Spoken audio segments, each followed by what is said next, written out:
So now I'm going to talk about a sensitivity analysis to this solution. And we're going to ask the question, well, what if this number here wasn't 0.02, wasn't 2%, but was a little higher, a little smaller? How does that change that 80%? And what if this number here, what if it really weren't 98%? What if it was a little bit bigger, a little bit smaller? And so on and so forth, right? What if that number were different? This is called sensitivity analysis. We're going to take the number that we chose and then tweak it by a little bit and see how that changes our percentage. And a lot of times, if we see that a computation is very sensitive to some parameter, like we might be very sensitive to this number here, that would tell us that we need to take extra care in estimating that number, because we know if we make a small mistake, that might make for a big difference in our end number.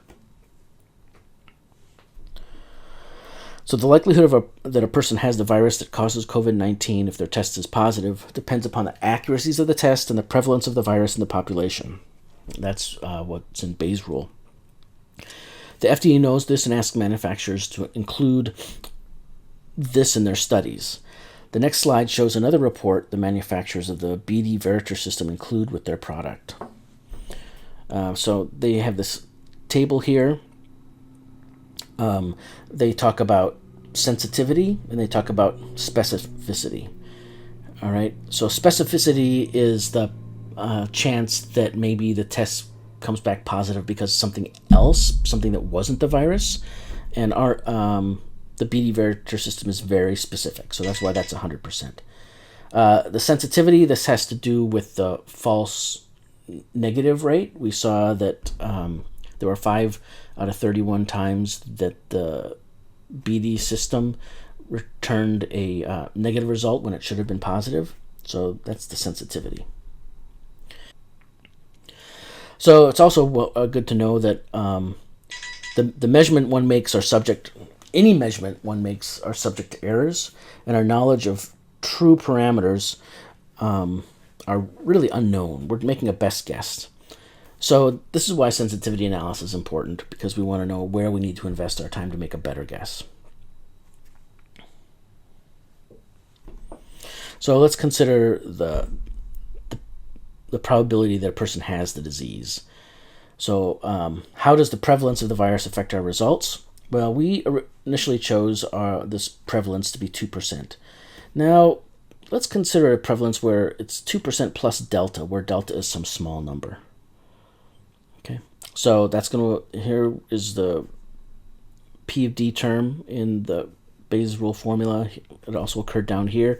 And down here, it was 1 minus P of D, so I've updated that. So you do the algebra and you get this expression.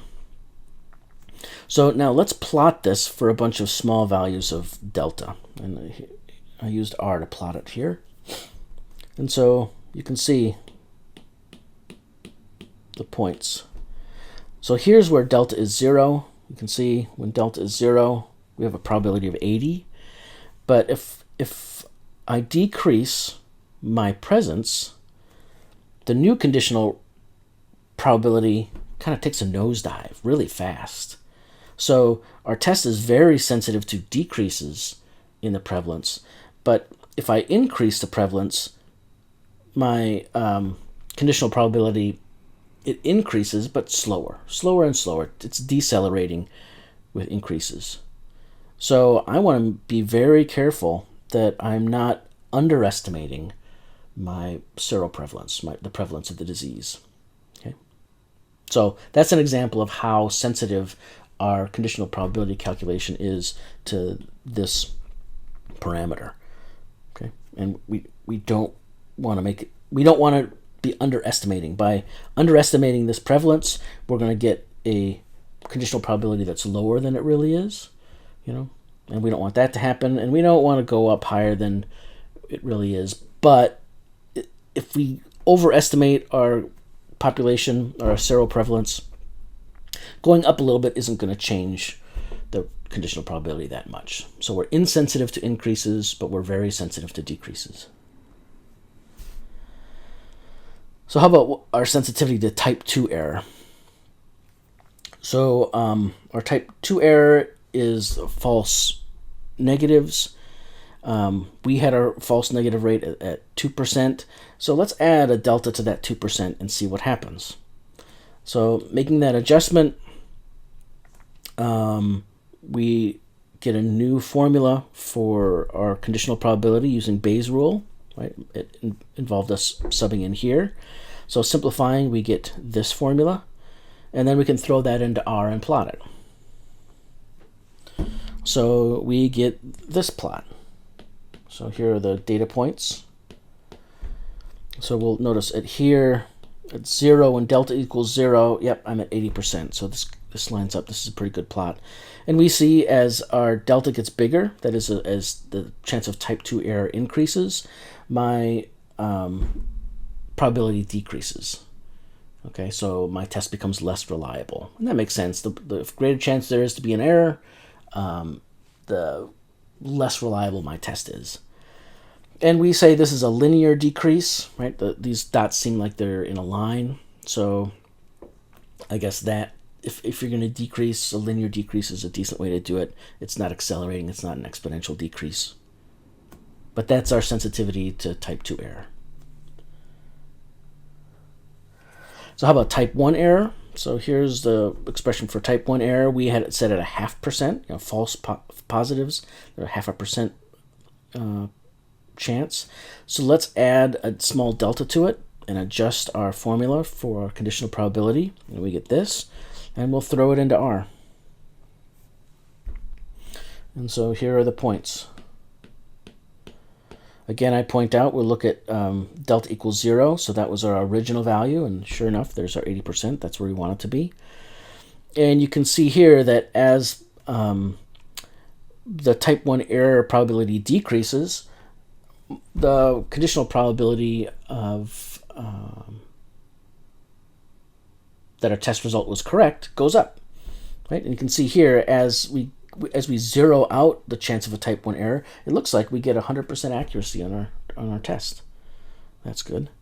And then as we increase the chances we make a type 1 error, our conditional probability, it decreases, but it decreases more slowly. So we're more sensitive when we decrease the probability than if we increase the probability. So that's what the sensitivity analysis is telling us here. So in sum, these plots show that as the prevalence of the virus in the population decreases, the probability of our test being correct decreases, and it accelerates. As a chance of false negatives increase, the probability that our test is correct decreases linearly, and as the chance of false positive increases, the probability of the test being correct decreases and decelerates. So these are the kind of answers that sensitivity analysis gives us. They tell us we should invest in our model and which parameters we should study more closely. And this is the kind of thing that the FDA certainly knows about, and companies that create medical products know about.